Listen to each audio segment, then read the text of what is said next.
is necessary to understand to have a free society operate. One is the recognition of rights and what liberty is. Individuals, we all are born with a right to our life and to our liberty. We ought to have the right to keep the fruits of our labor. Have right to our life, the right to use our lives as we choose, and the right to keep what we earn.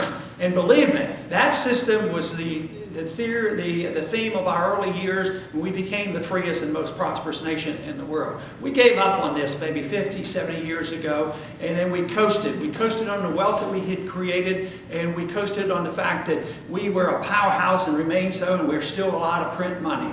Print money, and the world governments are still taking it. But believe me, that is what's coming to an end. The Austrian economists predicted the financial system was shaky and would collapse, and it collapsed, and it's still in chaos. But who got bailed out? The people who had benefited, they got all the money, they got the benefits, and who got dumped on? The American taxpayers. So this idea that the government's going to take care of us and help and give and help the poor people and all, that establishes the principle that government can redistribute wealth. And believe me, you know who gets in front of the line, the people who have the power and the money.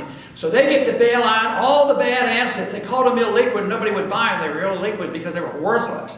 So the Fed, what does the Fed do? They created $2 trillion out of thin air, and they bought these things up. They're on the books of the Federal Reserve. That backs up our currency. The American people own this. And what happened to the people who were deceived into believing there was perpetual prosperity? We could always print money and borrow forever and ever. They lost their jobs and they lost their houses.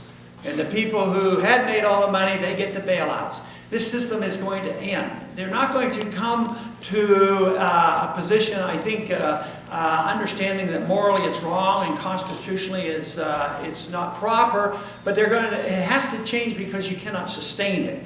That is what we're witnessing. We've seen the collapse of the financial bubble, and now you're going to see the collapse of the bond bubble because people are still buying bonds, interest rates are still very low, and we're printing money like crazy and spending money like crazy, but eventually, the people in the world will reject the dollar, and already interest rates are creeping up, and already prices are going up.